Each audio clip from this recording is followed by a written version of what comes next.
The Galactic Council had ruled the Orion Arm for over 300 cycles. 7 species, each older and more powerful than the last, sat in judgment over every civilization that dared reach for the stars. They called themselves the Guardians of Order, the Keepers of Balance. To them, peace meant control, and control meant obedience. For a long time, no one dared challenge them. Then came humanity.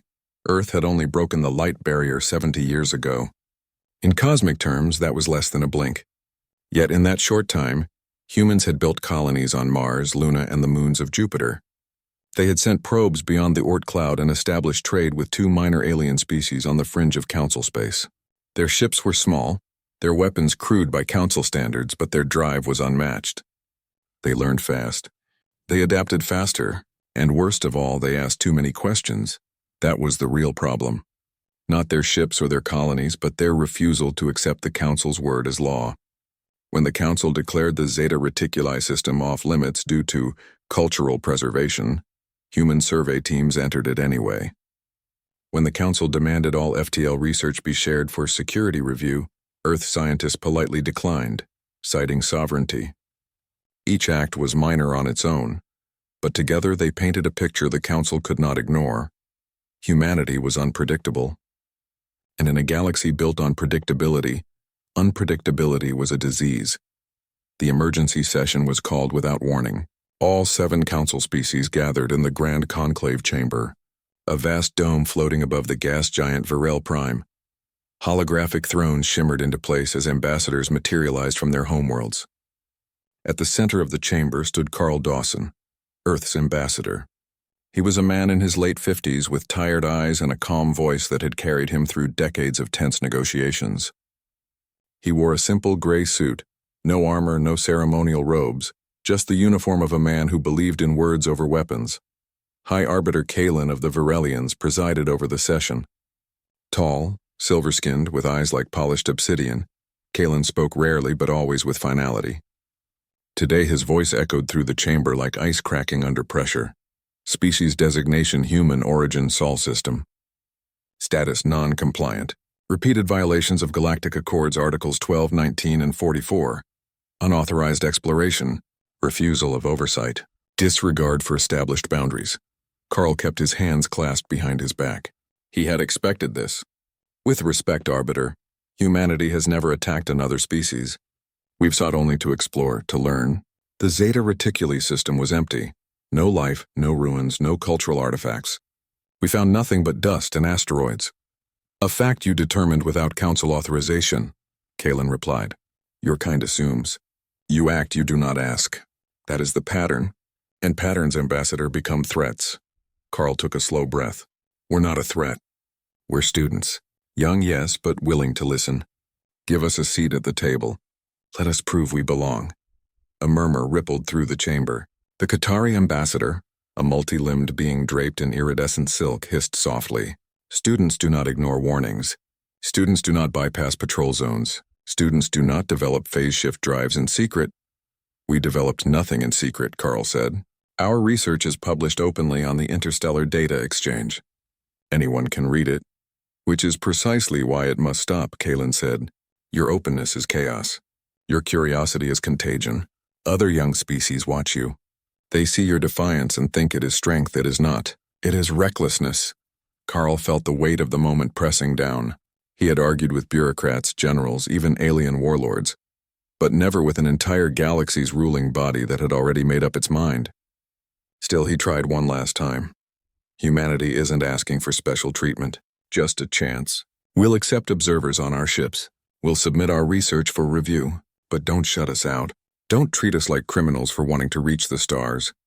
Kalen was silent for a long moment. Then he turned to the other ambassadors. A series of clicks, hums, and light pulses passed between them, silent communication older than human language. When Kalen faced Carl again, his expression had not changed, but something in the air had shifted. The Council has deliberated, he said. Your species has been granted patience far beyond what is customary. That patience ends now. He raised one long-fingered hand. A hologram flickered to life above the chamber floor. A countdown. 30 solar cycles, 30 Earth days. The terms are final. Within this period, humanity must 1. Decommission all vessels capable of faster-than-light travel. 2. Surrender all research related to quantum slipstream, warp resonance, and subspace tunneling. 3. Accept permanent planetary quarantine. No ships may leave the Sol system without Council approval. Compliance will be verified by Varelian monitors stationed on Earth, Mars, and Luna. Carl's throat tightened. And if we refuse? Kalen's gaze did not waver. Then the Armada of Purity will be dispatched. Your fleet will be dismantled. Your colonies will be evacuated. Your planet will be placed under direct Council governance. Resistance will be met with total force. There will be no second warning. The words hung in the air like smoke. Carl knew what total force meant. The Armada of Purity had erased 3 civilizations in the last century. Entire worlds gone in a single campaign. No survivors. No records. Just silence where stars once shone. He bowed his head slightly. I will deliver your message. You will do more than deliver it, Kalen said. You will ensure it is obeyed. The fate of your species rests on your compliance. The session ended. The holograms faded. Carl was escorted out by silent enforcers, their armor gleaming under the twin suns of Varel Prime. As his shuttle lifted off, he looked back at the Grand Conclave chamber, a glittering spire against the swirling clouds of the gas giant. It looked beautiful, orderly, final. Back on Earth, the message was received in stunned silence. President Elena Ruiz gathered her top advisors in the underground war room beneath Geneva. Military leaders, scientists, diplomats, all watched the recording of Kalen's decree. When it ended, no one spoke for nearly a minute. Finally, Defense Coordinator Luke Hayes broke the quiet. They're not giving us a choice. They're giving us an execution date. Dr. Nora Finch, head of the Quantum Physics Division, rubbed her temples. If we surrender our FTL research, we lose everything. Our independence, our future, our ability to defend ourselves. Carl, still in his travel-stained suit, leaned against the wall. They think we'll fold. They think we're too young to fight. President Ruiz stood by the window, though there was no sky to see underground. Then we show them what young really means. No declarations were made that day. No emergency broadcasts. No panic in the streets. But deep in hidden labs and shielded shipyards, quiet orders began to flow. Engineers powered up dormant reactors. Scientists reopened sealed archives. Captains checked their manifests and double-checked their stealth protocols. The Galactic Council had drawn a line in the stars and told humanity not to cross it. But humans had never been good at staying inside lines. They had spent their entire history pushing past them, across oceans, over mountains, into the void. And now, faced with extinction or surrender, they chose neither. They chose something the Council had never considered. They chose to rewrite the rules. Earth did not panic. That was the first surprise. When the Council's ultimatum reached every screen, every comm device, every public broadcast system, people expected riots, mass evacuations, or at least a flood of desperate messages sent into the void. But none came. Instead, cities grew quieter. Factories hummed louder. Schools stayed open. The world held its breath, but it did not break. President Elena Ruiz made no grand speech. She issued a single order. Maintain normal operations. Trust your leaders. Prepare in silence. And somehow billions obeyed, not because they were told to, but because they understood. This was not a time for noise. This was a time for work. Deep beneath the red sands of Mars, in a facility known only as Site Theta, engineers worked in shifts that blurred day into night. They weren't building weapons, at least not the kind anyone would recognize. No cannons, no missiles, no plasma cores. What they were assembling was smaller than a human hand, wrapped in layers of cryo-shielded alloy, pulsing with a faint blue light that seemed to breathe. It was called a quantum seed, and it was the heart of Project Oblivion. Dr. Nora Finch had proposed the idea 10 years earlier, back when humanity was still welcome at minor council symposiums. She had presented a paper on vacuum metastability, a theory that the universe's empty space might not be truly stable. If triggered correctly, a tiny region of space could collapse into a lower energy state, rewriting the laws of physics as it expanded. The effect would be unstoppable, erasing matter not with fire but with silence. Her paper was dismissed as fantasy, too dangerous, too theoretical. Now, with 30 days ticking away, it was the only hope left. Nora wasn't a dramatic woman. She wore plain jumpsuits, kept her dark hair in a loose bun, and drank too much black coffee. But her mind moved like lightning. She stood in the center of Site Theta's main chamber, watching as technicians sealed the third seed into its containment cradle. "Test the resonance lock," she said. A young engineer named Ben tapped his console. Lights blinked green. "Stable," he confirmed. Across the system, similar efforts unfolded. On Luna, in the shadow of Tycho Crater, Captain Derek Boone reviewed flight paths with his pilots. His fleet wasn't large, just 12 corvettes, each no bigger than a cargo hauler. But they were coated in adaptive stealth mesh, invisible to most sensors and powered by silent ion drives. Their mission wasn't to fight. It was to disappear, and to place things where no one would look. Derek was lean, with sharp eyes and a dry sense of humor that rarely showed these days. He had lost 2 friends during the border skirmish near Proxima, not to enemy fire, but to a council patrol that opened fire without warning.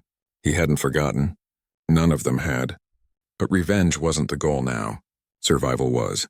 And if survival meant becoming something the galaxy had never seen before, then so be it. Back on Earth, Luke Hayes coordinated everything from a bunker buried under the Rocky Mountains. Maps covered the walls, star charts, fleet positions, council patrol routes. He didn't sleep much. When he did, he dreamed of silence. Not peaceful silence, but the kind that follows total erasure. He knew what they were building. He knew what it could do, and he prayed they'd never have to use it. Yet every hour more components were shipped off-world. Cryo containers left hidden docks in Antarctica. Data cores were smuggled aboard civilian freighters heading to the asteroid belt. Even the old orbital stations, long thought abandoned, came alive with maintenance drones and repair crews. Humanity was folding in on itself, not in fear but in focus. The Council watched, of course.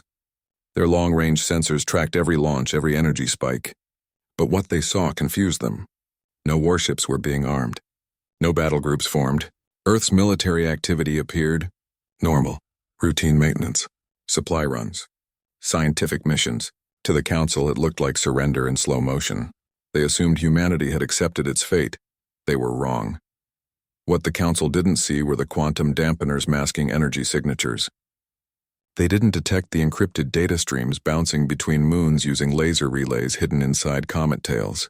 They didn't know that every human colony, every research outpost, every mining rig had been given a single instruction. If you hear nothing for 48 hours, activate Protocol Ember. Protocol Ember wasn't an attack. It was a failsafe, a way to ensure that if Earth fell, the knowledge and the means would survive.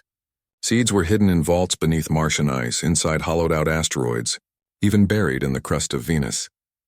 Humanity was planting its future like seeds in dark soil, hoping something would grow even if they did not. Meanwhile, on the surface, life went on. Children went to school. Farmers harvested crops, artists painted, musicians played. But beneath that calm surface, a current ran deep and cold. People spoke less. They listened more. They helped strangers without asking why. There was a quiet understanding spreading across the planet. This might be the last month of human history. And if it was, they would meet it with dignity, not despair. Nora visited Earth once during the countdown, just for 12 hours. She walked through a park in Chicago, watching families picnic under autumn trees. She bought a coffee from a street vendor who didn't recognize her. For a moment, she let herself imagine a world where none of this was happening, where humans could just be, but the moment passed. She returned to Site Theta that night, her resolve harder than before. By day 20, the first full quantum seed was ready. It sat in a reinforced chamber, humming softly, its internal field holding back a power that could unmake atoms. Nora ran the final diagnostics herself. "It's stable," she told Luke over a secure line. "But it's not a weapon. It's a key, and once we turn it, there's no going back." "We won't need to go back," Luke replied. "We'll either win, or there won't be anyone left to care." On day 25, Derek's fleet launched, not with fanfare but in the dead of lunar night. 12 corvettes slipped away from hidden hangars, their engines throttled to near-zero output. They vanished into the asteroid belt, then deeper toward the outer system. Their cargo holds were filled with sensor buoys, not for spying but for jamming. Each buoy carried a micropulse emitter tuned to disrupt subspace harmonics. Alone, they did nothing. Together, they could blind an entire fleet. The Council noticed the buoys, of course, but they assumed they were decoys. desperate tricks from a dying species.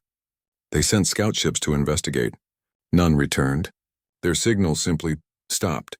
The council grew uneasy, but still they did not change their plan. Arrogance is a slow poison, and the council had been drinking it for centuries. On Earth, the countdown reached single digits. Cities dimmed their lights. Power was rerouted to defense grids. Families gathered not in fear but in quiet solidarity. No one knew if tomorrow would come, but everyone knew what they had to do today. And in the silence between heartbeats, humanity prepared not to fight, but to end the fight before it began. Not with rage, but with precision. Not with noise, but with the quiet certainty of a species that had stared into the abyss and decided to blink last. The Armada of Purity arrived at the edge of the Sol system on the morning of Day 30. 2,000 warships, each larger than a city, glided through the void with the cold grace of predators. Their hulls shimmered with energy shields. Their weapon arrays hummed with stored power. They moved as one mind, one will, the will of the Galactic Council. They expected resistance. They expected pleas. They expected fear. What they did not expect was silence. No human fleet rose to meet them. No distress signals crackled over open channels. No last-minute broadcast begged for mercy. The inner system was dark. Earth's orbital defenses showed no activity. Mars was quiet. Even the asteroid belt seemed empty. It was as if humanity had vanished overnight. High Arbiter Kalen watched from the command spire of the flagship Eternal Edict, his silver face unreadable. "Scan for life signs," he ordered. "Confirm planetary status." The sensors returned clean readings. Billions of humans still lived on Earth. Cities glowed with light. Power grids hummed. But there were no ships, no weapons charging, no military movement. It made no sense. Species did not simply give up without a word. Perhaps they accepted their fate, suggested the Qatari liaison, its many eyes blinking in unison. Kalen did not answer. He had studied human history. He knew they were stubborn. They had fought ice ages, plagues, world wars. They had clawed their way out of caves and into the stars in the blink of cosmic time. Surrender was not in their nature, and yet, here they were, silent, still, waiting. He decided not to wait longer. Deploy the enforcement fleet. Move to high orbit over Earth. Prepare planetary lockdown protocols. Send the final message. A transmission was beamed directly to every human communication node. Kalen's voice, calm and final, filled homes, offices, and public squares across the planet. "Your silence is your surrender. The Council accepts your compliance. Monitors will arrive within 6 hours. Resistance will not be tolerated. On Earth, no one moved. No protests, no panic. The message played once, then faded into static. But deep beneath the ice of Europa, in a chamber carved into the moon's frozen crust, Dr. Nora Finch stood before a console lined with blinking lights. She wore a thermal suit, her breath fogging the air. Around her, engineers monitored quantum field stability. Captain Derek Boone's voice crackled over the comm from his Corvette, hidden in the shadow of Saturn's rings. "All buoys are active. Subspace jamming field is at 98% coverage. They're blind to anything beyond visual range." Nora nodded. "Good, they think we're done. Now we show them what done really looks like." She entered a command sequence. A low hum filled the chamber, rising in pitch until it vibrated in their bones. On the main screen, a wave of distortion spread outward from Europa. Not light, not radiation, but a ripple in the fabric of space itself. It moved faster than light, silent and invisible, washing over the outer system. On the Eternal Edict, alarms blared. "Subspace collapse detected," a Varelian officer shouted. "FTL drives are offline. Long-range comms are failing. We're cut off." Kalen turned sharply. "Impossible. Nothing can disrupt subspace on this scale." But it was happening. One by one, the Armada's ships lost contact with each other. Navigation systems flickered. Warp cores went cold. The fleet, once a single unstoppable force, fractured into 2,000 isolated vessels, drifting in sudden, terrifying silence. Panic spread through the alien ranks. The Qatari ships tried to retreat, only to find their engines unresponsive. The Xanthari cruisers powered up their weapons, scanning for enemies, but saw nothing. No human ships. No missiles. Just empty space and a growing sense of dread. Back on Europa, Nora watched the data stream. Phase 1 is complete. They're stranded. No FTL, no comms, no coordination. Luke Hayes' voice came through from Earth. "They'll try to regroup using short-range signals. We have a window, maybe 4 hours." "More than enough," Nora said. Derek's fleet moved like ghosts. 12 corvettes, invisible to radar, slipped between the crippled warships. From their holds, they released thousands of small devices, no bigger than a human fist. Each carried a micro-trigger linked to the quantum seeds hidden across the system. They attached to hulls, clung to sensor arrays nestled in engine vents. The Council ships were being seeded, not with bombs, but with silence. Aboard the Eternal Edict, Kalen finally understood. "This is not surrender," he whispered. "This is a trap." He ordered all ships to power down non-essential systems to avoid triggering whatever mechanism the humans had deployed. But it was too late. The triggers were already in place, and they did not need power to activate. Nora gave the final command. "Initiate cascade." On the screen, a single point of darkness appeared near the lead Qatari vessel. It wasn't an explosion. There was no flash, no shockwave. The ship simply ceased to exist. One moment it was there, a massive warship bristling with weapons. The next it was gone.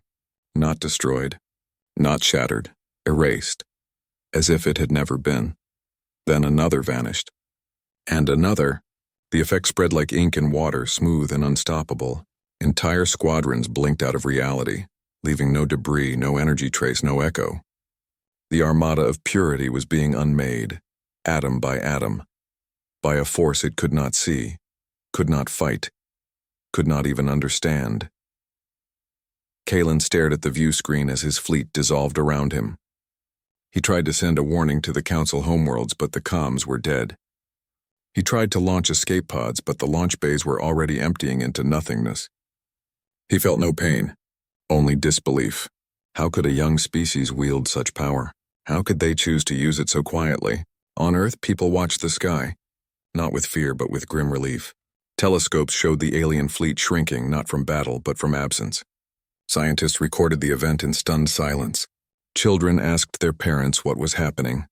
The adults simply held them tighter. In less than 6 hours, it was over. 2,000 warships gone. Not a single human shot had been fired. Not a single human life lost. The armada of purity had crossed into soul space expecting to enforce order. Instead, it had met oblivion, and oblivion had worn a human face. Kalen's last thought as the darkness reached the Eternal Edict was not of anger, but of awe. Humanity had not fought like warriors. They had acted like gods. And in that final moment he understood the terrible truth. The Council had not been dealing with a reckless child. They had been standing before a storm that chose for once to speak softly, and now the galaxy would listen. The silence after the armada vanished was deeper than any before, not just quiet, empty, as if the stars themselves were holding their breath. On Earth, people stepped outside and looked up, not at the sky but at the space between the stars. They knew what had happened. They had seen the data streams, the telescope feeds, the final confirmation from Derek Boone's Corvette. The armada of purity was gone. Not defeated, not scattered, erased, and with it the illusion of the Council's invincibility. Yet no one celebrated. There were no parades, no victory songs. Instead, cities dimmed their lights further. Families gathered in living rooms, not to cheer, but to sit together in the weight of what they had done. Humanity had not just defended itself, it had crossed a line no species in known history had dared to cross. They had wielded a power that didn't just kill but unmade, and that kind of power left a stain on the soul. In the bunker beneath the Rockies, Luke Hayes stared at the main display. All Council signals from the Sol system had ceased. No distress calls, no escape pods, nothing. He turned to his team. "Status of the quantum field?" "Stable," a technician replied. "No spread beyond the outer system.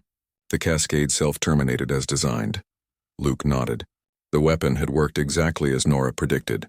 Precise, contained, final. But that didn't make it feel right. He thought of the alien crews, beings with families, histories, dreams. They had come as conquerors, yes, but did that mean they deserved to be wiped from existence without a sound? He didn't have an answer. Only the cold comfort that if they hadn't acted, Earth would have been the one erased. On Europa, Nora Finch powered down the main console. The chamber grew still. The hum that had filled the air for weeks was gone.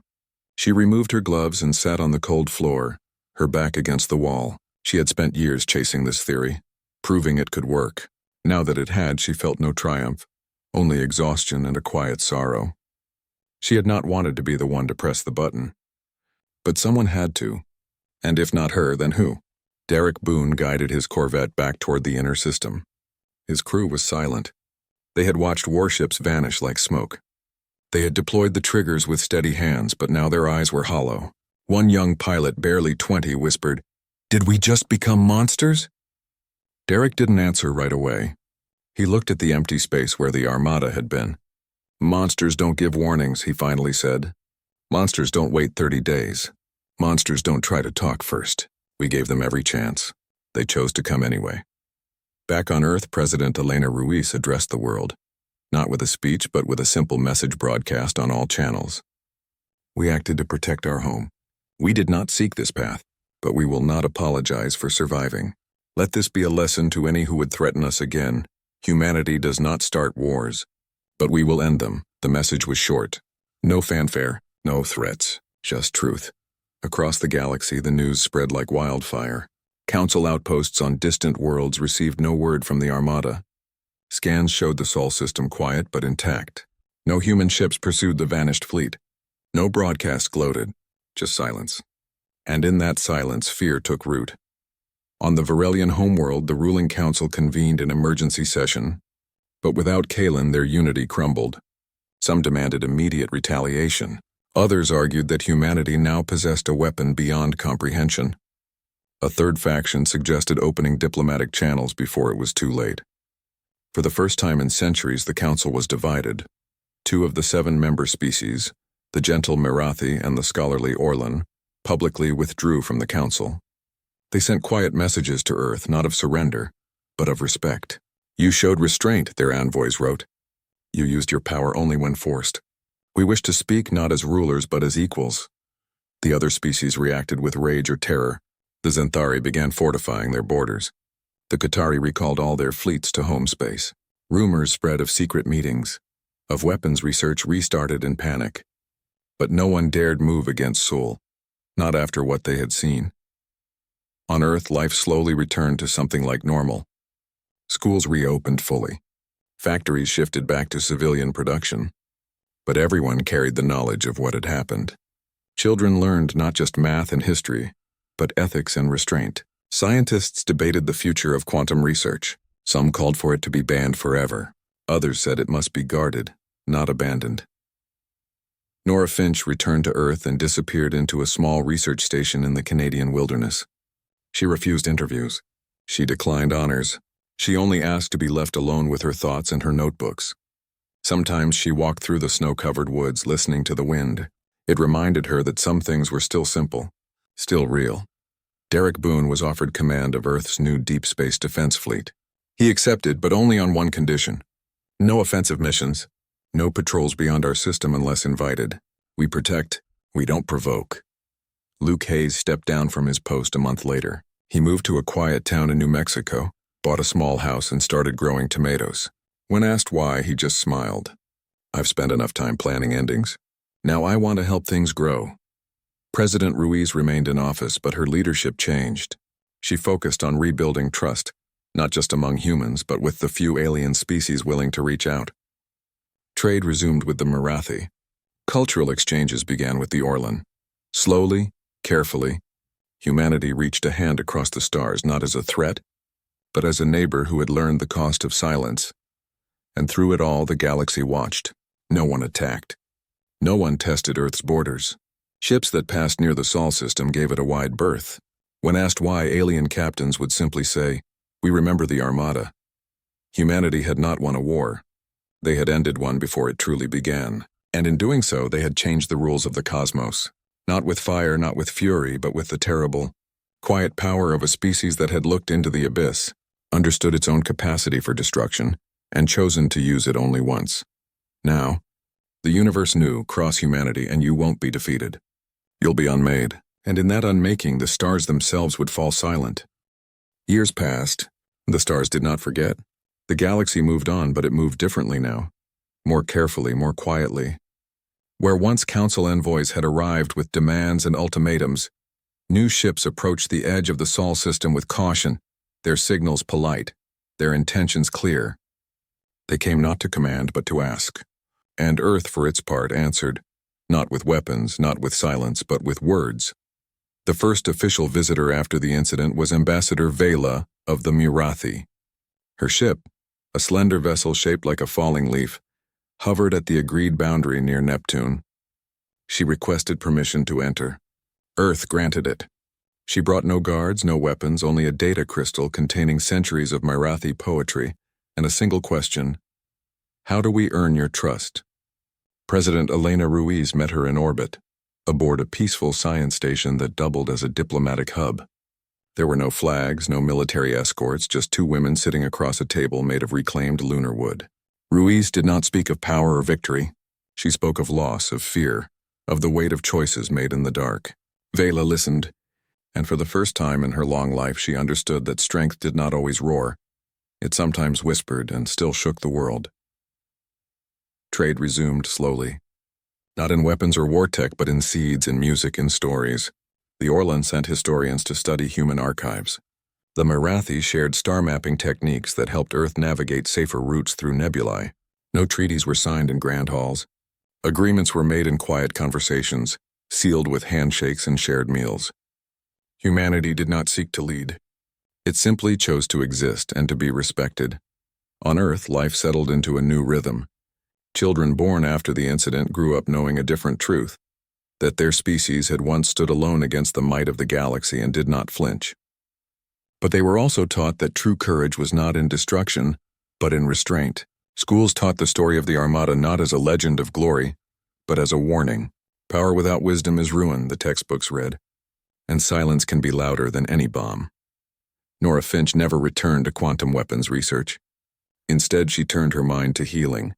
She led a team that used stabilized vacuum fields to repair damaged ecosystems, cleaning polluted oceans, regrowing forests at the molecular level. When asked why she changed paths, she said simply, "I helped unmake. Now I want to help remake." Derek Boone's fleet remained small, but its presence was felt. His corvettes patrolled the outer edges of human space, not to threaten, but to watch. When a lost freighter from a minor species drifted too close to a black hole, his crew rescued it without firing a shot. When a solar flare threatened a Marathi research outpost near Pluto, his ships shielded it with their hulls. Over time, his name became not a symbol of fear, but of reliability.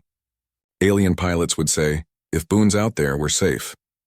Luke Hayes still grew tomatoes, but he also wrote. His memoir, titled The Quiet Choice, became required reading in diplomacy schools across 3 species. In it, he described the days before the Armada arrived, not with drama, but with the simple truth of ordinary people choosing to do extraordinary things without fanfare. "We didn't want to be remembered as warriors," he wrote. "We just wanted to be left alone." And sometimes the loudest way to say that is to say nothing at all. The Galactic Council never officially reformed. 2 species vanished into isolation, ashamed or afraid. 2 others formed a new alliance focused on cooperation, not control. The remaining 3 drifted apart, their influence fading like old stars. In their place, a loose network of independent systems began to speak with one voice, not through force but through shared experience. And at the center of it all quietly stood humanity. No one challenged Earth again, not because they feared its weapons, though they did, but because they respected its judgment. When a young species on the galactic fringe began developing dangerous AI, it was Earth that was asked to mediate. When a comet threatened a colony world, it was human engineers who helped divert it. Humanity had become the galaxy's silent guardian, not by taking charge but by showing up when it mattered. And through it all, Earth remained humble. No monuments were built to the day the Armada vanished. No holidays celebrated the victory. Instead, on the anniversary of the ultimatum, people across the planet lit small lanterns and released them into the night sky. Not as a boast, but as a promise, that they would never forget what silence could cost and what it could protect. Alien scholars came to study this quiet strength. They watched humans laugh in markets, argue in parliaments, cry at funerals, and build homes on distant moons. They saw a species that had faced extinction and chosen not to become monsters. And they began to understand why the universe had grown quieter since that day, not because life had ended, but because it had learned to listen. Years turned into decades. New generations rose.